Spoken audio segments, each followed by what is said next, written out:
que je filme, c'est ce que ça fait là. Je deviens toute fucking gênée, puis là, je recommence.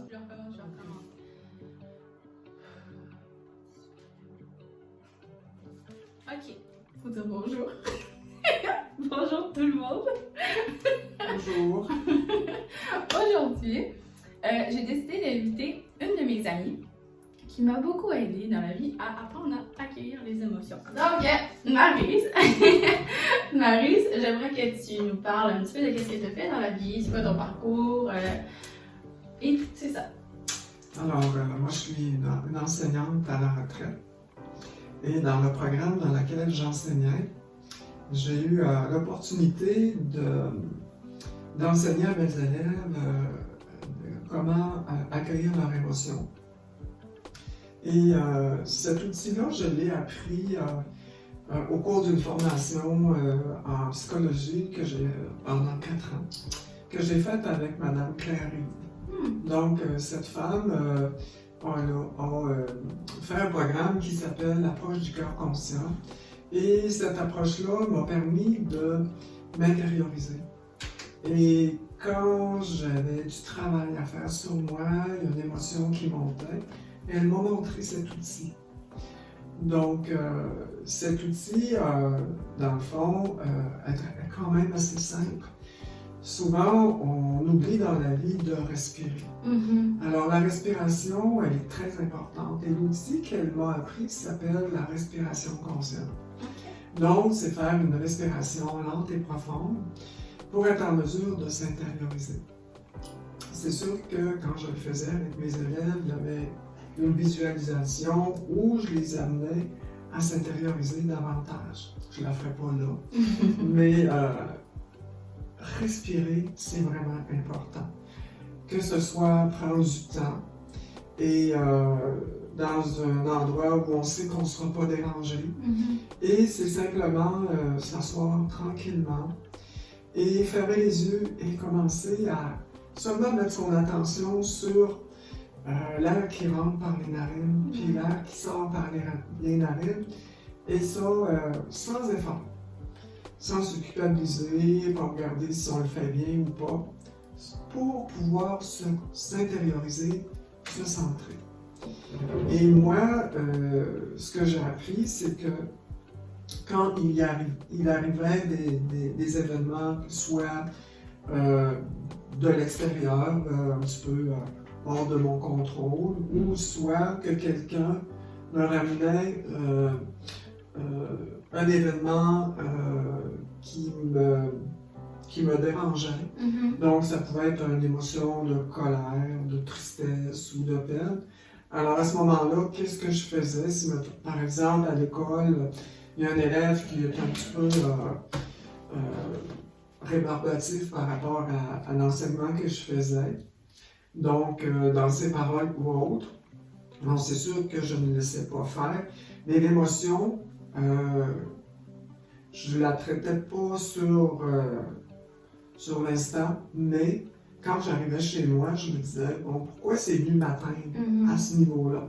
Alors à ce moment-là, je me centrais par la respiration, et là, je devais laisser venir à moi l'émotion qui est là.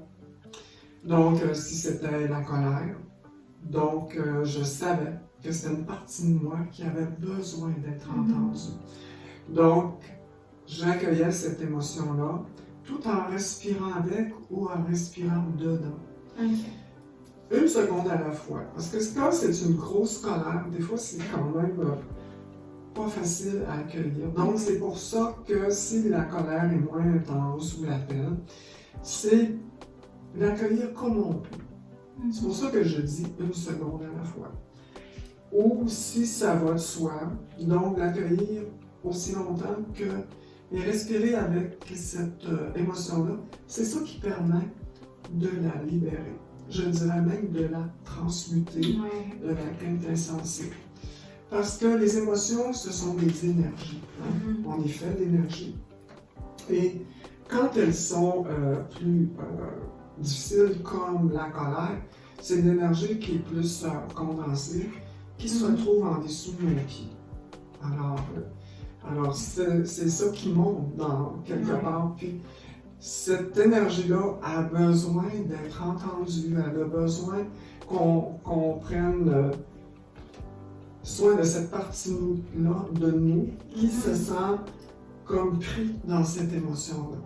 Donc, moi, j'ai fait ça pendant, je dirais, de façon intensive pendant 4 ans.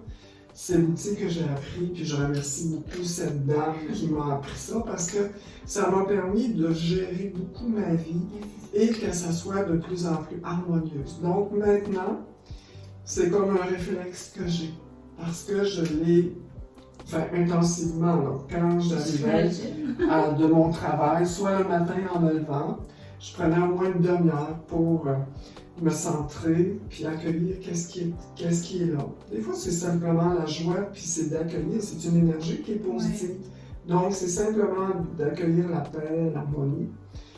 Mais quand j'arrivais du travail, donc je prenais encore une demi-heure pour me centrer. Et des fois, ça m'amenait à prendre conscience que l'autre m'avait reflété une partie de moi qui était comme bloquée, mais dans l'enfance. Donc, ça pouvait être qu'est-ce qui venait à la conscience, peut-être une partie de moi qui avait 5 ans, puis qui avait vécu un événement que je ne pensais pas, un peu traumatisant, et qui s'était bloqué à l'intérieur de moi.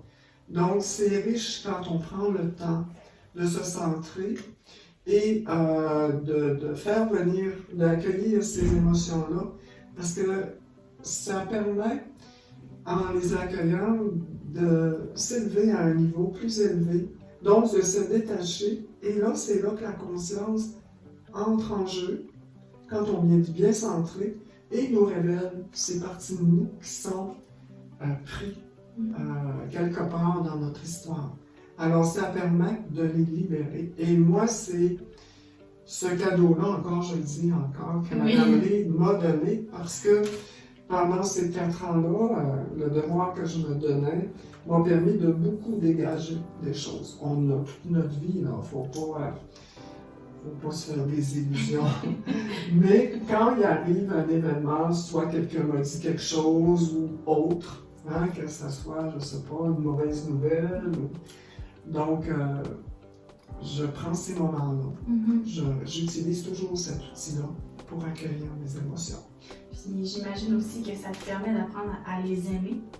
T'sais, on vient être moins en confrontation avec l'émotion quand on la sent arriver, on ne donne pas de l'énergie, de l'ampleur pendant une semaine. Exemple, c'est de la colère. Souvent, moi, des fois, je vais rester avec une tristesse, mais je ne m'en détacherai pas. Donc, comme tu dis, je fais juste, ok, là, j'ai une émotion, parfait.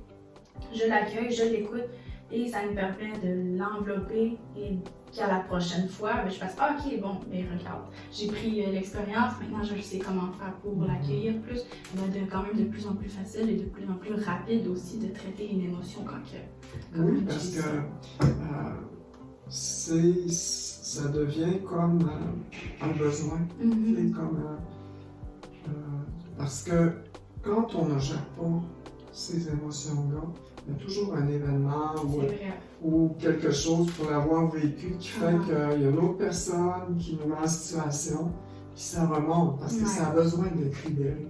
Donc, des fois, c'est des parties de nous qui ont été prises dans l'enfance au niveau émotionnel, puis on dit la vie est bien faite pour nous redonner des événements qui font en sorte qu'on peut traiter ces émotions-là. Donc, moi, j'ai moins peur de ça aujourd'hui parce que je sais qu'il y a toujours un cadeau.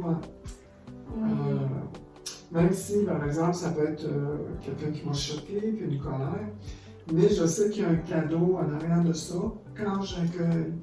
Parce que quand j'accueille bien et je suis bien centrée, ça me permet d'élever ma conscience et d'aller chercher des bouts de mon histoire qui fait que je peux le libérer. C'est le cadeau qu'il y a en arrière de tout ça. C'est tellement vrai. Il n'y a pas plus beau cadeau que ça que de sentir qu'on libère et qu'on récupère aussi des parties. Oui, exact. Vraiment. Qui était pris quelque part. Donc, c'est dans notre histoire de vie, quelque part. Oui, pour ceux qui croient, ça fait de plusieurs autres vies aussi avant, mais qu'on y croit pas, c'est ça l'avantage, c'est que, comme tu dis, la vie s'occupe toujours de nous ramener un événement pour qu'on la traite. Peu importe comment c'est fait. Non, c'est important d'apprendre à respirer, d'apprendre à se centrer. Il y a plein de trucs, là, même sur l'Internet. Si vous allez voir sur YouTube ou autre, la respiration pleine conscience ou même la cohérence cardiaque. Donc, il y a plein d'outils aujourd'hui. Mais c'est quand même facile, la respiration consciente. C'est s'asseoir d'un endroit tranquille et mettre vraiment son attention sur l'air qui rentre par les narines, l'air qui sort des narines, tout en focalisant vraiment son attention là-dessus. Puis, sans effort.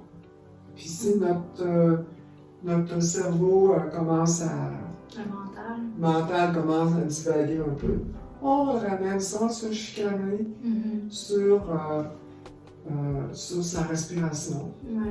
Puis on continue à respirer. Puis c'est là que le calme s'installe, c'est là qu'on s'intériorise. Et là, à ce moment-là, on peut se demander, ben, c'est quelle émotion qui est à l'intérieur de moi?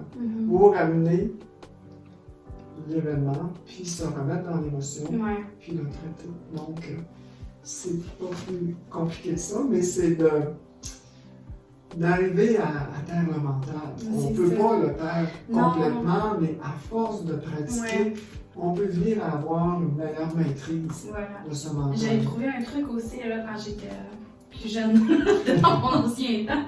Non, mais ça m'avait beaucoup aidé d'imaginer un peu le concept des nuages et du soleil.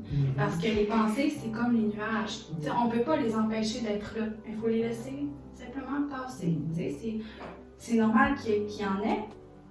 Et c'est bien aussi. C'est aussi de les accueillir, ces pensées-là, mais sans leur accorder trop d'attention. On finit par s'éloigner, puis ça va être correct. Moi, de le visualiser comme ça m'avait aidé. Juste. Oui, il y a plein de trucs comme ça qu'on peut trouver, puis qui font en sorte qu'on peut avoir une meilleure maîtrise pour s'intérioriser. Ah, je suis contente! Mais j'espère que ça va pouvoir aider des gens. Oui, je l'espère. En tout cas, je voulais simplement partager moi, un petit peu de mon parcours qui m'a beaucoup aidé. Oui, parce qu'on le sent que c'est quelque chose que tu as intégré, que tu le fais vraiment. C'est ça que j'avais envie de partager aux autres, parce que moi-même, il faut que je le fasse. Marie est très bonne pour me rappeler de le faire. Donc, c'est tout. Je crois qu'on peut conclure la vidéo comme ça. Merci. Ça m'a fait plaisir. D'être ouvert aux autres. J'espère que vous allez en bénéficier. Gros bisous!